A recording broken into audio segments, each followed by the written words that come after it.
Motivation. What is it exactly? And how can you be more motivated? You want to know? Well, stay tuned and watch.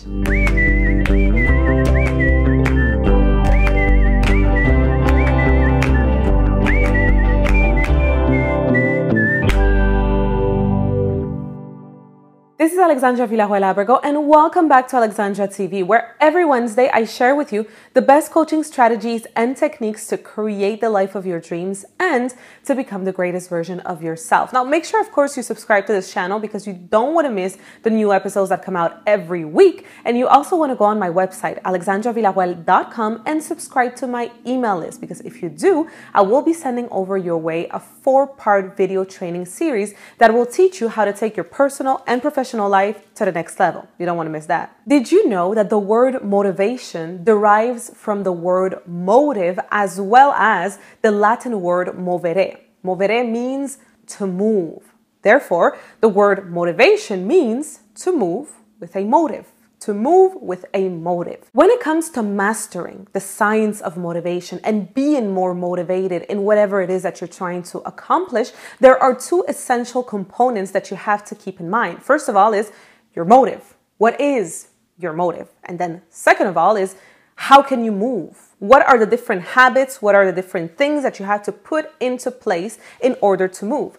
They say that when it comes to accomplishing a task, the hardest part is to start it and then to finish it. But once you are in the middle of that task, that's when it is much easier. Therefore, when it comes to movere, which is part of the word motivation, well, when it comes to that word, which is to move, you need to find how you can move on a consistent basis towards what it is that you're trying to accomplish. The evolutionary theory in the fields of psychology teaches that as humans, we have 3 basic motives, and that everything that we try to do or accomplish, it's for that. It's towards that. It's basically our 3 big motivators in life. The first one is sex, or also the need for reproduction, which is really an instinctive, natural need as humans. Then it's hunger, the need to eat. And then after that, it's the need to belong. We all need to feel like we belong. Therefore, these 3 motives are our motivators in what we do. When I read about this theory, I realized that all the times in my life where I was really motivated and I actually followed through in whatever I was trying to do,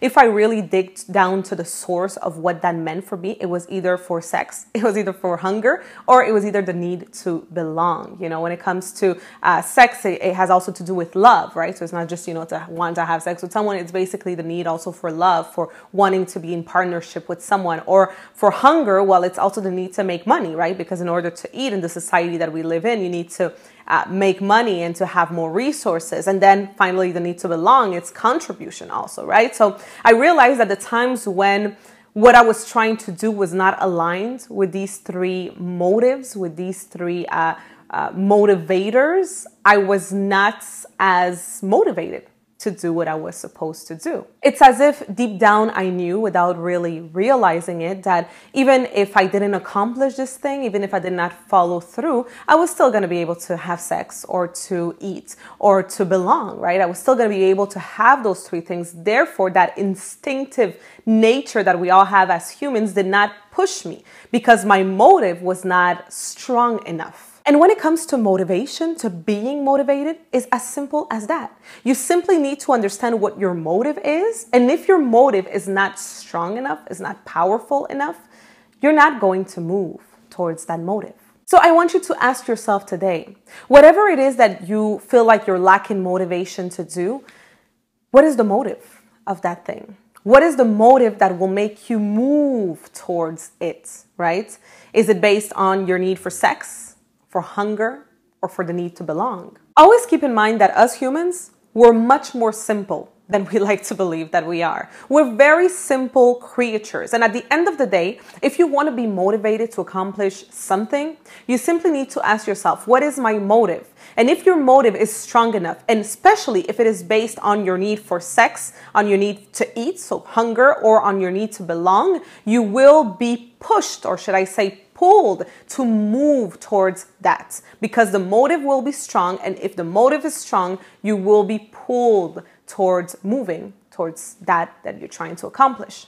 So I truly hope you enjoyed today's episode and that it helped you understand motivation a little better. You know, very often people see motivation as this very complex thing and they try to find ways to be motivated and how can they do it, when at the end of the day, it's actually very simple.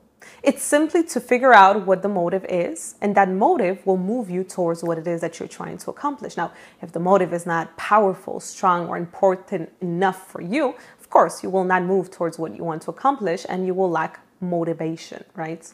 If you like this video, don't forget to like it. Don't forget to share it with all of your friends so that more people can understand what motivation is. And also in the comment section down below, let me know what your motive is. What you're trying to accomplish. What is your motive? I would love to hear from you. That is it for today, and I will see you next week.